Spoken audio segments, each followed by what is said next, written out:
எல்லாருக்கும் வணக்கம். இந்த ஆடியோ லான்ச்சுக்கு வந்திருக்கிற இந்த படத்துக்கு சம்மந்தப்பட்ட திரைத்துறைக்கு சம்மந்தப்பட்ட எல்லாருக்கும் வணக்கம். மற்றும் ஊடக நண்பர்கள் எல்லாருக்கும் வணக்கம்.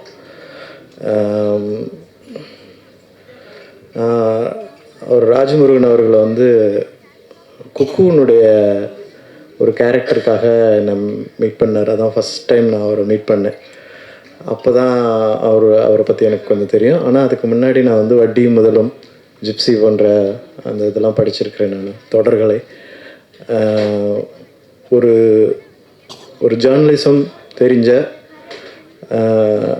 அதே நேரத்தில் எழுத்துக்களை பற்றியும் இலக்கியத்தை பற்றியும் நல்ல அறிவு இருக்கிற, இடதுசாரி சிந்தனை உள்ள ஒருவர் சினிமா துறைக்கு வரும்பொழுது, அதுவும் டைரக்டராக, ரைட்டர் கம் டைரக்டராக வரும்பொழுது அவருடைய ஆதங்கமும் அக்கறையும் சமூகத்தின் மேலே எப்படி இருக்குமோ அதே வகையில் தான் அவருடைய எழுத்துக்கள் வெளிவந்துட்டே இருக்குது.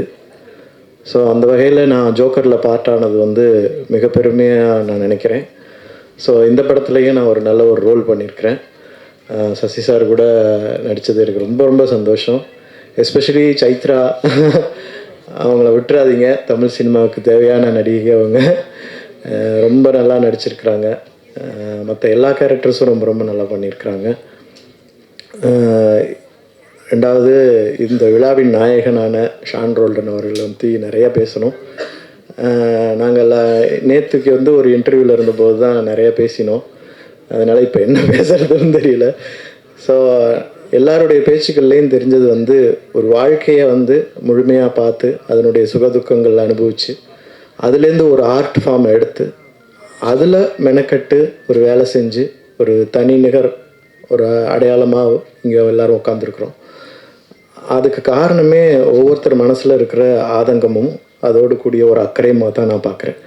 ஸோ அதுதான் வந்து ஒரு ஒரு நல்ல சினிமாவை, மக்களுக்கான சினிமாவை எடுக்கிறதுக்கும் அதுக்கு உறுதுணை ஆகிறதுக்கும் உதவுது.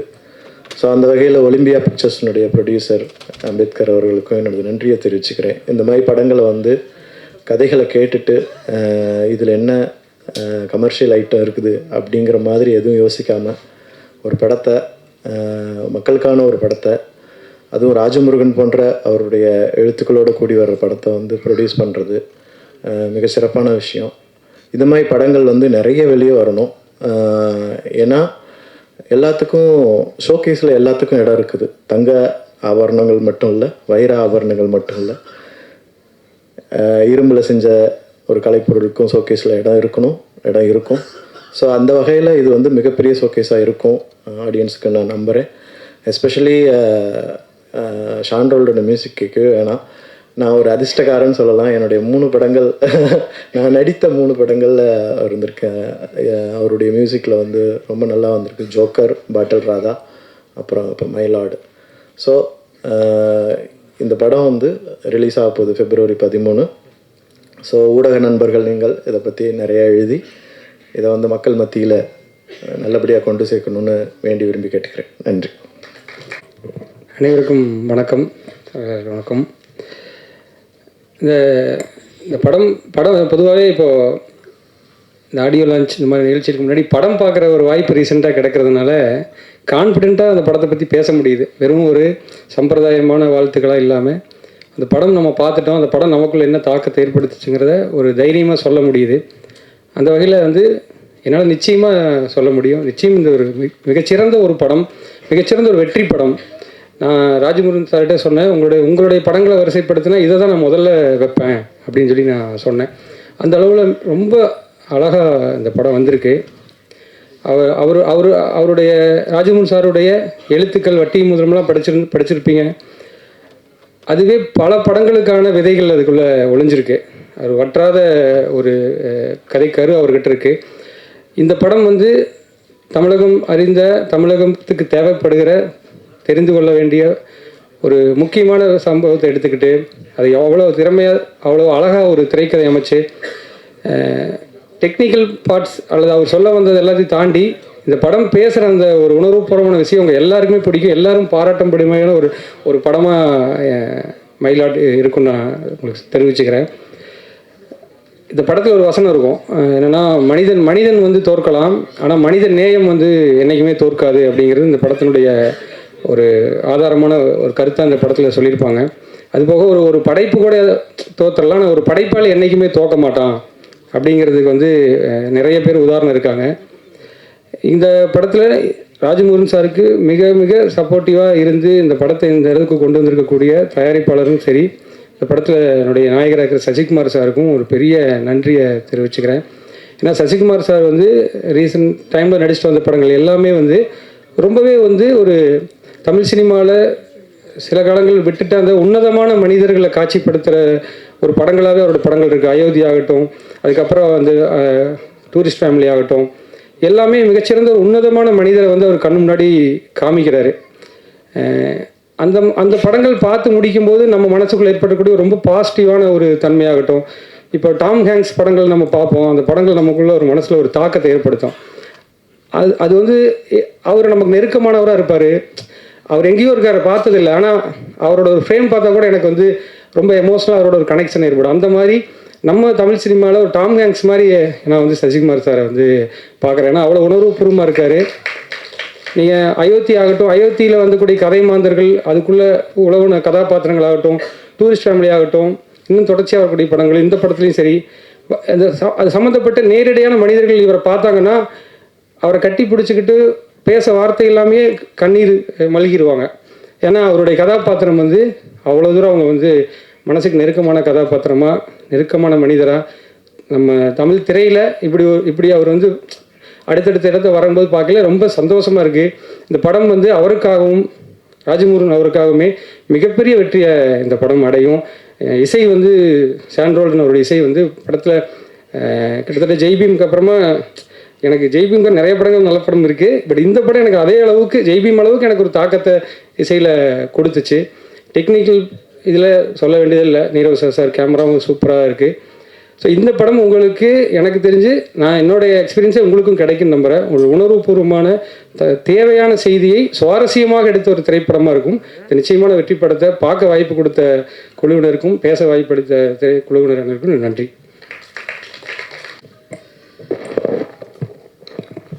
எல்லோருக்கும் வணக்கம்.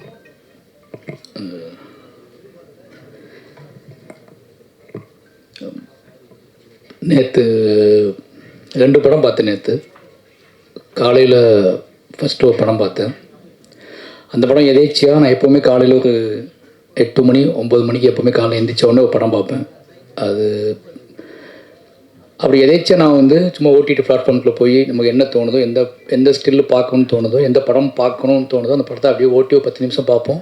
அந்த படம் நம்மளை உள்ளே இழுத்துச்சுன்னா அந்த படத்துக்குள்ளே ட்ராவல் ஆகும் அப்படின்ட்டு என்னோடய டெய்லி வழக்கமாக வச்சப்போ நான் அப்படி நேற்று பார்த்த படம் வந்து ஒரு செவ்விந்தியர்கள் பற்றியான ஒரு படம் பார்த்தேன். பரி மை ஹார்ட் உடன் நீ அப்படின்னு சொல்லிட்டு ஒரு படம். அந்த படம் பார்த்து முடிச்சுட்டு ஒரு பெரிய மவுன் ஒரு மாதிரி படம் முடிஞ்ச உடனே அந்த படம் கொடுத்த தாக்கம் வந்து ரொம்ப டிஸ்டர்ப் பண்ணிச்சு. நான் உடனே ஆஃபீஸுக்கு போய் என்னோடய அசிஸ்டன்ட் டைரக்டர்கிட்ட அந்த படத்தை பார்க்க சொல்லி அதை பற்றி டிஸ்கஸ் பண்ணிகிட்டு இருந்தோம். இந்த படம் பார்த்து முடிச்சதுக்கப்புறம் அதை பற்றி ஒரு டிஸ்கஷன்லாம் போனதுக்கப்புறம் நைட்டு ஒரு 11 o'clock வந்து அம்பேத்கனை வந்து இந்த படத்தை அனுப்பி விட்டார். இதை பார்த்துட்டு காலைல வா ஈவினிங் ஃபங்க்ஷனுக்கு வந்துருங்க அப்படின்னு சொல்லிட்டு இப்போ இந்த படம் பார்த்தோம். எல்லாம் என் அசிஸ்டன்ஸோடு சேர்ந்து அந்த படம் பார்த்தேன். ஏதோ தெரியல சம்மந்தம் இல்லாமல் இந்த 2 படத்துக்குமான ஒரு பயங்கரமான ஒரு கனெக்ஷன் இருந்துச்சு, பயங்கரமான ஒரு தாக்கம் இருந்துச்சு. கிட்டத்தட்ட நானும் என் அசிஸ்டண்ட்டும் பயங்கரமான ஒரு டிஸ்கஷனுக்குள்ளே போனோம். ஒரு 6-7 மணிக்கு தான் காலைல படுக்க போனோம். இந்த 6 மணியுமே இந்த 6 மணி வரைக்கும் என்ன உரையாடல் இருந்துச்சுன்னா 2 படங்களுமே வந்து மிகப்பெரிய தாக்கத்தை ஏற்படுத்தியிருக்கு. 2 படங்களும் வெவ்வேறு வடிவமான போராட்ட வடிவங்களை முன்வைக்கிற படங்கள். இப்போ வந்து எனக்கு என்ன தோணுச்சு அப்படின்னா, மயிலாடு பார்த்துட்டு என்னன்னா இந்த மயிலாடு படத்துக்குள்ளே நிறைய விஷயங்கள் இருக்குது. நான் வந்து இந்த படத்தோட தாக்கத்துலேருந்து பேசுறதுனால சொல்கிறேன். இது சரியா இது தப்பா, இந்த முடிவு, இந்த வடிவம், எளிய மக்களோட கடைசி ஆயுதம், எளிய மக்களோட கடைசி முடிவு, இதை இப்படி முன்மொழியலாமா, இதை வைக்கலாமா அப்படின்னு சொல்லி ஒரு காரசாரமான விவாதத்துக்கு நாங்கள் தள்ளப்பட்டோம். எனக்கு என்ன அப்படின்னா என்கிட்ட நான் என்ன பதில் சொல்ல போகிறேன்னு சொல்லிட்டு என்னோட உதவி இயக்குநர்கள் வந்து ரொம்ப காரசாரமான பார்த்து கழிச்சிட்டு போனேன். ஒரு 6 மணி வரைக்கும் ஒரு பயங்கர டிஸ்கஷன். ஏன்னா நிறைய பேர்த்துக்கு இந்த முடிவு சரியா அப்படிங்கிற ஒரு பெரிய குழப்பம் இருந்துச்சு இந்த படத்தோட முடிவில். பட் நான் என்ன பண்ணேன்னா இந்த 2 படத்தையும் மண்டக்கில் ஓட்டி பார்த்துக்கும்போது ஒரு மிகப்பெரிய தத்துவமாக நிலைநிறுத்தப்படக்கூடிய ரொம்ப நிலையானதுன்னு சொல்லப்படக்கூடிய ஒன்று நம்மளை வந்து அடக்கி ஆண்டுக்கிட்டு இருக்கும்போது அது வந்து ஒரு வடிவமாக இருந்துச்சுன்னா அதை எடுத்து அது ஒரு பில்டிங்காக இருந்துச்சுன்னா அதை உடைக்கலாம், அது ஒரு கேட்டாக இருந்தால் உடச்சி திறக்கலாம். அது காற்று மாதிரி பரவிக்கிட்டு இருக்கும்போது, அது ஒரு பேர் இருளாக இருக்கும்போது அதை எப்படி வென்றெடுக்கிறது, அதை எப்படி திருத்துவது, அதை எப்படி மாற்றுவது, அதை எப்படி ஜெயிப்பது அப்படிங்கிறது ஒரு பெரிய குழப்பம் இருக்குது. எல்லாத்தையுமே நான் தான் கொடுக்கணுமா, எல்லாத்தையுமே நான் தான் இழக்கணுமா அப்படிங்கிற ஒரு கேள்வியே என் அசிஸ்டன்ட் முன்னாடி வச்சாங்க. நம்ம ஏன் எல்லாத்தையும் இழக்கணும், அப்படி ஒரு முடிவு இந்த படம் வைக்கிதா அப்படின்னு கேள்வி கேட்டாங்க. அப்போ நான் சொன்னேன், ஒரு பேர் இருள் உன்னை சூழும் போது நீ ஒரு பெரிய வெளிச்சத்தை பார்க்க வேண்டிய கட்டாயத்துக்கு உள்ளாக்கப்படுற, இந்த பாயிண்ட் ஆஃப் இந்த படத்தை நீ புரிஞ்சுக்க ட்ரை பண்ணு அப்படின்னு சொல்லி கிட்டத்தட்ட எனக்கு வந்து ஒரு பெரிய வெளிச்சமாக தான் மயிலாடு படம் இருந்துச்சு. ஏன் அப்படின்னா இந்த படத்துக்குள்ளே என்ன தான் நடக்கும், இந்த படம் அந்த முடிவு எப்படி தான் போக போகுதுன்னு நான் யோசிச்சு பார்த்துக்கிட்டே இருக்கும்போது இந்த படத்தோட முடிவு நீ ரொம்பவே தர்க்கத்துக்கு உள்ளாக்கிச்சு. அதை நான் ஏற்றுக்கணுமா ஏற்றுக்கக்கூடாதா அப்படின்னு சொல்லி ஃபஸ்ட்டு நான் ஏற்றுக்கல. அப்போ நான் கொஞ்சம் நேரம் யோசிச்சுக்கிட்டே இருக்கேன், நைட்லாம் யோசிக்கிறேன். இது எப்படி எங்கள் அப்பா என்ன பண்ணியிருப்பாரு, இதே சூழ்நிலை எங்கள் அப்பா இருந்தால் என்ன பண்ணியிருப்பாரு, எங்கள் அண்ணன் என்ன பண்ணியிருப்பான், நான் என்ன பண்ணியிருப்பேன், அவன் என்ன பண்ணியிருப்பான், இவன் இப்போ ஒவ்வொருத்துக்கும் ஒவ்வொரு வடிவமாக தெரிய ஆரம்பிக்கும் போது எளிய மனிதர்கள் கடைசியாக தாங்கிட்ட நீ என்கிட்டேருந்து எல்லாத்தையும் பிடுங்க ட்ரை பண்ணுறேன். என்கிட்டேருந்து என்னை மீறி என்னோடய நிலத்தை பிடுங்குற, ஏன்னா என்னோடய நிலத்தை பிடுங்குற, என் உடல் உறுப்புகளை பிடுங்குற, எல்லாத்தையும் நீ பிடுங்குற. உன்னை நான் ஜெயிக்கணும்னு ஆசைப்பட்றேன், உன்னை நான் ஜெயிக்கணும்னு ஆசைப்படுறனோ இல்லையோ, பட் நான் உன்னையை எப்படி வென்றெடுக்குன்னு எனக்கு தெரியல, உனக்கு என்ன சொல்லி புரிய வைக்கணும்னு எனக்கு தெரியல. கடைசியாக நான் உனக்கு நீ என் இதயத்தை பிடிங்கிட்டு போகிற, அந்த இதயத்தின் வழி நான் உனக்கு ஒரு அறத்தை கொடுக்க ட்ரை பண்ணுறேன் அப்படிங்கிறது இந்த படம் சொல்லி முடிக்கும்போது கிட்டத்தட்ட நான் அந்த படத்தை முடியும் போது நான் என்னோட உதவிக்கிட்ட சொன்ன விஷயம் அது ஒன்று தான். நான் என்ன சொன்னேன் அப்படின்னா, இந்த படத்தை நீ வந்து உனக்கு ஒரு எக்ஸ்போசர் இருக்குது, உனக்கு ஒரு அறிவு இருக்குது, அந்த அறிவில் அந்த படத்தை பார்க்காது. ஒவ்வொரு வாழ்க்கை ஒவ்வொரு தத்துவத்தின் அடிப்படையிலையும் ஒவ்வொரு வாழ்வினோட தன்னோட எந்த கிளையை பிடிச்சிக்கிட்டு எந்த புள்ளியை பிடிச்சிக்கிட்டு ஒருத்த வாழ ஆரம்பிக்கிறானோ அந்த புள்ளி அவனுக்கு ஒன்று கற்றுக் கொடுத்துருக்கும்.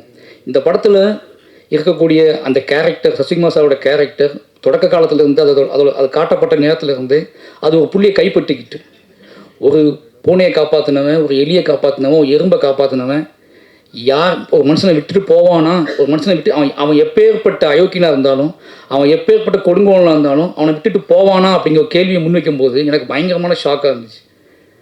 நம்ம என்ன நினைக்கிறோம் அப்படின்னா, நம்மளோட அறிவை பயன்படுத்தி, நமக்குள்ள எக்ஸ்போஸரை பயன்படுத்தி, நம்ம காட்டப்படுற ஆர்ட் ஃபார்முக்குள்ளே நம்மளோட கேள்வி கேட்டுகிட்டே இருக்கும்.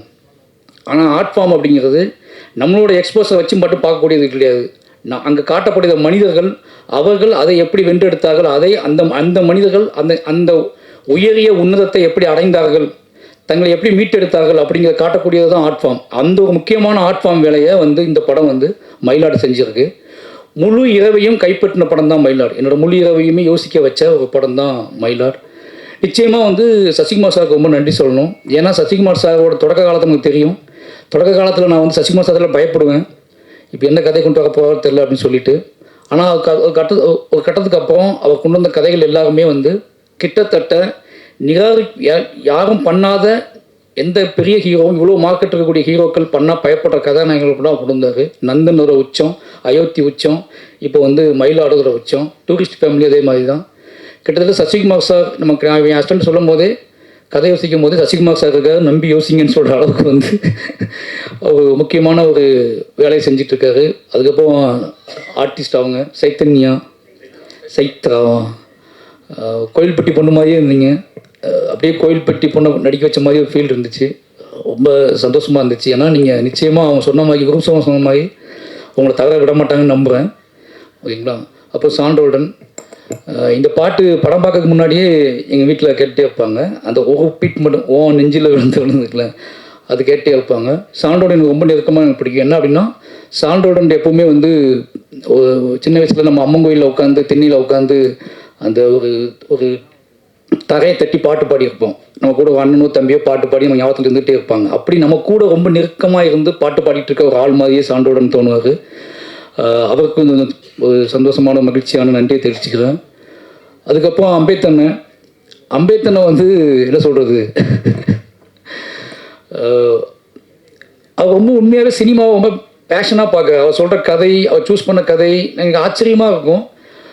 ஏன்னா கமர்ஷியலாக எல்லாரும் பேசிகிட்டு இருக்கும்போது தம்பி அவர் மற்ற படங்களை பற்றியான ரிவ்யூ சொல்லும்போது கமர்ஷியலாக பேசுவார். தன்னோட படத்தை பற்றி பேசும்போது மட்டும் நல்ல கதை தம்பி அப்படிம்பார். மற்ற படம் வந்து சார் என்ன படம் எப்படிருக்கு அப்படின்னு கேட்டால் அதுவும் ஒப்பேராது போல இருக்க அப்படிம்பார். ஒன்றும் இல்லை தம்பி சுவாரஸ்யமாகவே இல்லை, ரொம்ப லேக் ஆக அப்படி இப்படிம்பார். சரி உங்கள் படம் எப்படின்னு கேட்டால் படம் ரிலீஸ் ஆக மட்டும் கேட்போம் எப்படி வந்திருக்கு படம் அப்படின்னா தம்பி எப்படி வந்திருக்கு ஒரு நல்ல கதை தம்பி அப்படிம்பார். அந்த ஒரு பெரிய அவர் வந்து சூஸ் பண்ணுற கதைகள் இருக்குல்ல, அது வந்து நிச்சயமாகவே அவருக்கு வந்து ஏதோ பாயிண்ட் அந்த கதைக்குள்ளே இருக்கணும். அது இல்லை அப்படின்னா அந்த கதையை சூஸ் பண்ணி அவர் ரிலீஸ் பண்ண எல்லா படத்துலையுமே அப்படி ஒரு விஷயம் இருந்திருக்கு அப்படிங்கிறத நீங்கள் பார்த்தாலே தெரியும். ரொம்ப நன்றிண்ணே இந்த மாதிரி ஒரு படத்தை நீங்கள் திருப்பி பண்ணதுக்கு. அப்புறம் ராஜ்மோகன் அண்ணன், ராஜ்மோகனுக்கு மறுபடியும் நன்றி சொல்லிக்கிறேன். ஏன்னா அப்படின்னா திருப்பி தன்னோட போராட்ட வடிவத்தை எதன் மூலமாவது தான் ஒரு ரிப்போர்ட்டராக இருக்கும்போது, எழுத்தாளனாக இருக்கும்போது சந்தித்த அத்தனை மனிதர்களையும் எப்படியாவது தன்னோட திரையில் காட்டிடணும்னு ஒருத்தர் துடிக்கிறது இருக்குல்ல, அது வந்து ஒரு முக்கியமான விஷயம். எப்படி பார்த்தா நான் இப்போ யோசிச்சு பார்க்கும்போது எனக்கு வந்து என்னோட கதை நான் எழுதும்போது எனக்கு எல்லா மனுஷங்களும் நான் பார்த்த மனுஷங்களும் ஞாபகம் வந்துகிட்டே இருப்பாங்க. அதில் நானும் இருப்பேன், அதனால எனக்கு அது ஈஸியாகிடும். ஆனால் அவர் நடைப்பயணம் போகும்போது, பாதசாரியாக போகும்போது, ரிப்போர்ட்டராக போகும்போதோ, கொலை விசாரிக்க போகும்போது, ஒரு நடிகைகிட்ட பேட்டி எடுக்க போகும்போது நீ பார்த்த எல்லா மனிதர்களையுமே தான் கதைகளை கொண்டு வந்து அவர்கள் அறியாமல் விட்டல அவர்கள் ஏமாற்றப்பட்ட கதையை, அவர்களுக்கே தெரியாமல் அவர்கள் ஏமாற்றப்பட்ட கதையை ஒரு திரைக்கதையை வடிவமாக்கி அதை எப்படியாவது முரண்டு பிடிச்சி அதை கொண்டு போய் சேர்த்துடணும்னு அவர் தொடர்ந்து வேலை செஞ்சுட்டு இருக்காது ஒரு முக்கியமான வேலை. அந்த வேலைக்காக ராஜ்மோகன் எவ்வளோ பாராட்டணும்னு தகும். ஏன்னா அவருக்கு நல்லாவே தெரியும் இதை எப்படி டோட்டலாக மாற்ற முடியும் தெரியும். ஆனாலும் தொடர்ந்து அந்த வேலையை செஞ்சுக்கிட்டே இருக்காரு. இதை வேற ஒன்றா பண்ணலாமா, இந்த கதையை நம்ம திருப்பி ஏன் எளிய மனிதர்களை, ஏன்னா இங்கே வந்து எளிய மனிதர்களை கதையாக்கும் போது அந்த வடிவம் அந்த கிராஃப்ட் வந்து சின்னதாகிடுது. அதுவே பாதியத்துக்கு ஒரு பயத்தை கொடுத்துருது. ஏன்னா எல்லாருமே சின்னதாக தெரியுவாங்க, அது நம்மளோட கிராஃப்டே சின்னதாக மாதிரி நமக்கு சந்தேகம் கொடுத்துரும். ஆனால் அதுக்குள் அந்த கிராஃப்ட்டுக்குள்ளே அந்த சின்ன எளிய மனிதர்களை உள்ளே வச்சுக்கிட்டு தன்னோட பகடியின் மூலமாக தாங்கிட்ட இருக்கக்கூடிய ஒரு பார்வையின் மூலமாக ஒரு நீங்கள் அறியாத ஒரு உண்மையை உங்களுக்கு கடத்தி அது ஒரு மிகப்பெரிய ஒரு உங்களை வெக்கி தலைகுனியை வச்சு இப்படிமா மனுஷங்க இருக்காங்க அப்படின்னு சொல்லி உங்களை அந்த படத்தை உள்வாங்க வச்சு ஜெயிக்கிற ஒரு வேலையை வந்து ராஜ்மோகனை பண்ணிகிட்டே இருக்காரு. அதனால் ராஜ்மோகனுக்கு எப்போவுமே வந்து தமிழ் சினிமா ஒரு நன்றிக்கடன் பட்டிருக்கு. ஏன்னா இப்படியாப்பட்ட மனிதர்கள், இப்படியாப்பட்ட இயக்குநர்கள் இருக்கணும் அப்படிங்கிறது எனக்கே நிறைய விஷயங்கள் தெரிய ஆரம்பிக்குது. அதனால் ராஜ்மோகனுக்கு எவ்வளோ நன்றி சொன்னாலும் பத்தாது. மற்றபடி மற்ற டீமுக்குமே குரும்சாமி எனக்கு ரொம்ப ஆச்சரியமாக இருந்துச்சு. அது ராஜ்மோகன் எப்படி அது இந்த ஏதோ யூனிவர்ஸ்னு சொல்லுவாங்களா, அந்த யூனிவர்ஸ்லேருந்து வேறு உருவம் கொண்டு ஜோக்கர் கிளம்பி வந்து அது ஜோக்கர் கெட்டப்போ அவங்களுக்கு கொடுத்துருக்காங்க. ஜோக்கர் படத்தில் ஒரு கெட்டப் இருக்குள்ள, நம்ம அந்த ஜோக்கர் அந்த கெட்டப் போட்டு நீங்கள் உங்களோட பாடி லாங்குவேஜ் உங்கள் ஸ்டைலு அது ரொம்ப என்ன சொன்னால் விளையாட்டாக சிரித்து பார்த்துட்டோம். திடீர்னு படம் முடிஞ்சு பார்க்கும்போது யோசிக்கும்போது நம்ம திருநெல்வேலியில் ஒரு போர்டு மாட்டி ஒரு பத்திரிக்கை வேலை பார்த்துட்டு இருந்திருப்பாங்கல்ல, சீரியஸாக வேலை பார்த்துட்டு இருந்திருப்பாங்க. இன்றைக்கி சோசியல் மீடியா இருக்கும்போது நமக்கு வந்து ஈஸியாக எல்லாரையும் திட்டிட முடியுது, தான் யாருன்னு காமிச்சிட முடியுது, ஏதோ வகையில் தனக்கு ஒன்று கிடைக்குதுங்க தெரியுது. ஆனால் ஆரம்ப காலகட்டத்தில் இந்த மாதிரி எங்கேயோ ஒருத்தங்க இருந்துக்கிட்டு எழுதிக்கிட்டே இருப்பாங்க, செஞ்சுக்கிட்டே இருப்பாங்க, கம்ப்ளைண்ட் போட்டுக்கிட்டே இருப்பாங்க, மக்கள்கிட்ட போய் எப்படியா சொல்லணும் துடிப்பாங்க அந்த உண்மையை. அப்படியாப்பட்ட மனிதர்களை நீங்கள் ஞாபகப்படுத்திட்டே இருக்கீங்க அப்படின்ட்டு இருக்கு. அந்த கேரக்டர்ஸும் சரி ஜோக்கரும் சரி அப்படியாப்பட்ட மனிதர்களை நமக்கு ஞாபகப்படுத்திட்டே இருக்குல்ல, அதுவும் பயங்கரமான எமோஷனலான ஒரு வேலை. இந்த கேரக்டர் அந்த திருப்பி ஞாபகப்படுத்துச்சு. நான் லா காலேஜ் படிக்கும்போது லா காலேஜ் வாசலில் நின்று ஒருத்திலே நின்று போராட்டம் பண்ணிகிட்டு இருப்பார், தனியாக நின்று போராடுவார், எழுதி போட்டு போவார். அவர் முகத்தை எனக்கு திருப்பி ஞாபகப்படுத்துச்சு. அதுக்காக உங்களுக்கு ஏன்னா நீங்கள் கொண்டு வர கேரக்டர் வந்து என்ன அப்படின்னா அதுக்குள்ள பகடி இருக்குல்ல, அந்த பகடிக்குள்ளேயே உங்களோட உடல் மொழி கைவிடப்பட்ட ஒரு மனுஷன். எனக்கு அப்போ தான் தோணுச்சு, உங்களுக்கு ஹஸ்பண்ட் இல்லை, உங்களுக்கு குழந்தை இல்லையா, அந்த படத்தில் வந்து உங்கள் குழந்தை இல்லை, உங்கள் ஒய்ஃபை காட்டலை, உங்கள் வீட்டை காட்டலை அப்படிங்கும்போது இது வந்து ஒரு மெட்டஃபராக எனக்கு பயங்கரமாக டிஸ்டர்ப் பண்ணிச்சு. இவர் எங்கே சாப்பிடுவார், எங்கே தூங்குவார், இவர் யாருக்கு முத்தம் கொடுப்பாரு, இவர் யார் மடியில் போய் படுத்துக்குவார், இவ்வளோ அடி வாங்கியிருக்காருல்ல, இவருக்கு யார் ஒத்தலம் கொடுத்துருப்பான், இவ்வளோ விஷயங்கள் வந்துட்டு போயிட்டே இருந்துச்சு. அப்படியாப்பட்ட மனிதர்கள் இருக்காங்க அப்படிங்கிறது வந்து ஒரு பெரிய மன உளைச்சலையும் என்ன சொல்கிறது அவங்களை ரெகனைஸ் பண்ணி அவங்களை பாராட்டக்கூடிய ஒரு படமாகவும் இந்த படம் இருந்துச்சு அப்படிங்கிற ஒரு பெரிய சந்தோஷம். நிச்சயமாகவே மயிலாடு வந்து இன்றைக்கி நீங்கள் பார்க்குற சினிமாக்கள் நீங்கள் ஏன்னா நம்ம வந்து பயங்கர நிறைய முன் தீர்மானத்தோட ஜட்ஜ்மெண்டலோட நம்ம வந்து சினிமாக்களை அணுகுவோம். ஒரு சின்ன டைம் கூட கொடுக்கறது இல்லை. நம்ம சின்ன விஷயங்கள் கூட நம்ம வந்து என்ன பண்ணுறோன்னா அவங்கவுங்க மொழியில் அவங்கவுங்க கதையை சொல்கிறதுக்கு நம்ம விருப்பப்பட்டது இல்லை. நீங்கள் உங்களுக்கு பிடித்தமான மொழியில் கதை சொல்லணும்னு நீங்கள் கேட்குறீங்க. அப்படிங்கிற இடத்துக்கு சினிமா கொண்டு தள்ளி நிப்பாட்டிருக்காங்க. இங்கே யாரெல்லாம் சினிமாக்குள்ளே யார் வேணாலும், எப்படி மீடியாக்குள்ளே நீ யார் வேணாலும் வந்து என்னென்ன மொழியில் வேணாலும் எப்படியாப்பட்ட உடல் மொழியோடும் ஒரு வீடியோ பேசி போட முடியுமோ அதே மாதிரி தான் சினிமாவும் நீங்கள் ஆகிருக்கு. சினிமாக்குள்ளே நிறைய மனிதர்கள் உள்ளே வந்து தனக்கு தெரிந்த மொழியில் தனக்கு தெரிஞ்ச வாழ்க்கையை ரொம்ப ஆணித்தரமாகவும் தனக்கு கிடைச்ச சொற்ப விஷயங்களை வச்சுக்கிட்டு ரொம்ப முக்கியமான விஷயத்தை கடத்திட்டு போயிடுறாங்க. அப்படி ஒரு ரொம்ப காம்பேக்டாக ரொம்ப நல்ல நீட்டாக ஒரு கமர்ஷியல் பேக்கேஜோடு மட்டும் இல்லாமல், கமர்ஷியல் மீன்ஸ் நான் சொல்கிறது என்ன அப்படின்னா, நீங்கள் சினிமா பார்க்க வரீங்க, எங்கிட்ட சினிமா இந்த கதைக்கு முன்னாடி இந்த கதை எனக்கு 2.5 மணி நேரம் தாக்கு பிடிக்குமா அப்படிங்கிற கேள்வியோடு தான் உட்காருங்க. அதுக்கப்புறம் தான் கதைக்கு முக்கியத்துவம் கொடுக்குறாங்க. அதையும் மைண்டில் வச்சு ராஜ்மோகன்னா தன்னோட பக்கெட்டெல்லாம் சேர்த்து ஒரு அழுத்தமான ரொம்ப மனதை நெகிழக்கூடிய வாழ்வில் மீது பெரிய நம்பிக்கை வரக்கூடிய பெரிய தத்துவங்களை ஜெயிக்க முடியுமா, பெரிய அதிகாரங்களை ஜெயிக்க முடியுமா, அதெல்லாம் காற்றுல பரவிட்டாங்க, இனிமேல் அவங்க ஜெயிக்கவே முடியாது அப்படிங்கிறத தாங்கிட்ட இருக்க எளிய தத்துவத்தை வச்சு அடித்து காலி பண்ணியிருக்காரு. அது ரொம்ப முக்கியமான விஷயமா அந்த படத்தில் பார்க்குறேன். ஏன்னா வேறு வழியே இல்லை, இவங்களுக்கு எப்படி ஜெயிக்கிறதுனே தெரியல. ஜெயிக்கவே முடியாதுன்னு நினச்சிட்டு இருக்க மனிதர்களை தாங்கிட்ட இருக்கிற ஒன்று அறம், அந்த அறத்தை வச்சு ஜெயிக்க முயற்சி பண்ணியிருக்காரு. ஜெயிச்சிட்டார். அவருக்கு மொத்த டீமுக்கும் என்னோட நன்றியும் வாழ்த்துக்களும். நன்றி. எல்லாருக்கும் வணக்கம். முருகன் வந்து ஜெயிச்சாலும் தோத்தாலும் அவர் கூட இருக்கிறதுக்கு மில்டன், நான், இவரோட டேரக்டர்ஸ் இருக்கிறது பெரிய விஷயம் இல்லை. மறுபடியும் அவரோட வச்சு படம் பண்ணணுன்னு நினைக்கிற ஒரு ப்ரொடியூசர் இருக்கிறது மிகப்பெரிய விஷயம். எங்கள் அலுவலகத்துக்கு வந்து உங்கள் படம் முடித்ததுக்கப்புறம் ஒரு தடவை வந்தாங்க. அடுத்து என்ன படம் பண்ண போகிறீங்கன்னு கேட்டால், முருகன்கிட்ட ஒரு கதை கேட்டிருக்கேன், படம் பண்ண போகிறேன்னு சொன்னார். உண்மையிலே வந்து நன்றி சார். முருகன் வந்து என் கூட வந்து பீமா, பையா இதெல்லாம் வந்து ஒர்க் பண்ணார். முருகன் பேசும்போது எல்லா டைப் ஆஃப் சினிமாவும் முருகன் தெரியும். என்னுடைய படத்துக்கு சும்மா எழுதி வைங்க, ஆல்ரெடி ராமகிருஷ்ணன் சார் தான் டைலாகு, ஆனால் முருகன் நீங்கள் வந்து சும்மா எழுதுங்கன்னு சொல்லி தான் கொடுத்தேன் பீமாவுக்கு. அப்போது அவர்கிட்ட என்ன ஒரு அந்த சென்ஸ் இருக்குதுன்னு எனக்கு அப்போவே தெரிஞ்சது. பையாவிலையும் சரி, ரெகுலராக ஒரு கமர்ஷியல் படத்தை எடுக்க சொன்னாலும் மிக அற்புதமாக எடுக்க முடியும். ஆனால் மாறி சொன்ன மாதிரி நான் துளி கூட அதுலேருந்து விலகவே மாட்டேன் அப்படின்னு சொல்லிட்டு அவருக்கு பிடிச்ச இந்த சரியான ஒரு படத்தை மட்டும்தான் எடுப்பேன்னு சொல்லி எடுக்கிறதே மிகப்பெரிய விஷயம். நான் இந்த படம் பார்க்கல, நாளைக்கு தான் பார்க்க போகிறேன். இருந்தாலும் இப்போயே சொல்கிறேன், எல்லாரும் சொன்ன மாதிரி இந்த படம் மிக சிறந்த படங்கிறதுக்கான எல்லா அடையாளமும் ட்ரெய்லரில் இருக்குது. மிக அற்புதமாக இருந்துச்சு.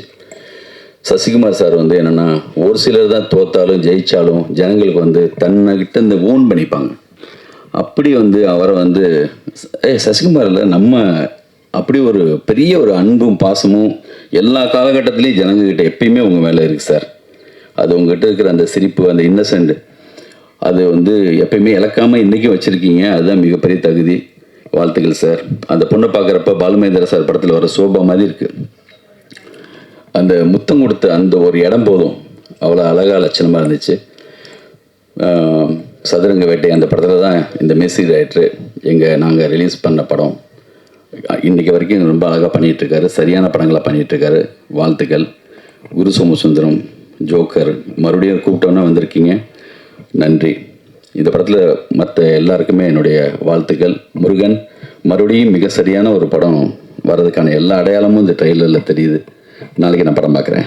நிச்சயமாக ஜனங்களும் கண்டிப்பாக இந்த படத்தை வந்து மாறி இவ்வளோ தூரம் சொல்கிறேன் அப்படின்னா, இன்றைக்கி மாரியுடைய காலம். அது வந்து தொடர்ந்து அந்த படங்கள் பார்க்குற பைசன்லாம் வந்து என்னென்னா மிக ஆகச்சிறந்த ஒரு படம். உங்களுக்கு முன்னோடி மணிரத்னம். எனக்கு ஹீரோன்னா அவர் மேடையில், பாலா சார் மேடையில் மணிரத்னம் சொல்கிறார் என்னுடைய ஹீரோன்னு சொல்லி. உண்மையிலே இந்த மாதிரி படங்களுக்கு எல்லாம் வந்து எங்களுக்கு எல்லாருக்குமான முன்னோடி அவங்க தான். இந்த விழாவே மிக அற்புதமான விழா. என்னுடைய குருநாதர், நான் முதல் படம் ஒர்க் பண்ண வெங்கடேஷ் சார் வந்திருக்காரு. எல்லாருக்கும் என்னுடைய நீரோஷா, ரொம்ப அற்புதமான ஒரு கேமராமேன். எது இல்லாட்டினாலுமே டென்ஷன் ஆக மாட்டார் எப்பயுமே. வரட்டும் சார், பார்த்துக்கலாம் சார் அடிப்பார். எனக்கு சண்டைக்கோழியும் கூட ஒர்க் பண்ணார், வேட்டை ஒர்க் பண்ணார். அவருக்கும் வாழ்த்துக்கள். இந்த படம் மிக சிறந்த படமாக இருக்குங்கிறதுல சந்தேகமே இல்லை. நன்றி, வணக்கம். Thank you sir. அதை பற்றி பேசுவாங்க. நானும் அதை விகடனில் படித்தப்போ, யார் இவர் ரொம்ப அழகாக எழுதுகிறாரு, இயல்பான நகைச்சுவை, அதில் கொஞ்சம் இலக்கியம், ஜனரஞ்சகம் எல்லாம் சேர்ந்துருக்கிற இவரை பார்க்கணுன்னு நினச்சேன். ஆனால் நான் வந்து அவரை தொடர்பு கொள்ள முடியல. அப்போ பல்வேறு காரணங்களால் எனக்கு அவர் எப்படி தொடர்பு கொள்ளணும்னு தெரியலன்னு வச்சுக்கோங்களேன்.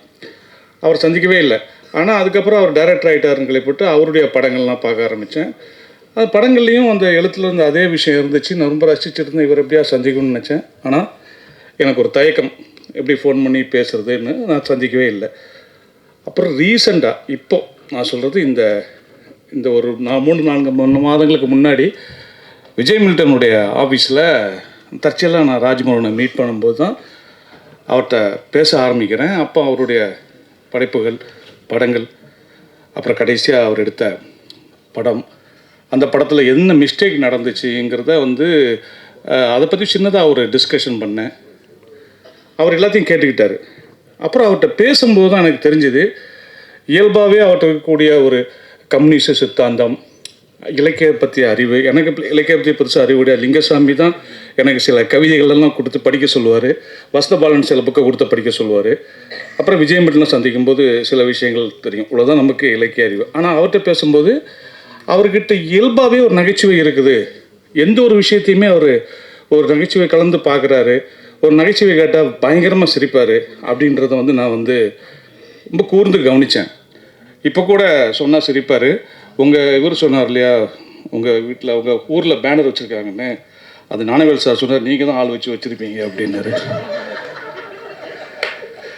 அவனே வச்சுருப்பான் ஆள் வச்சு அப்படின்னாரு.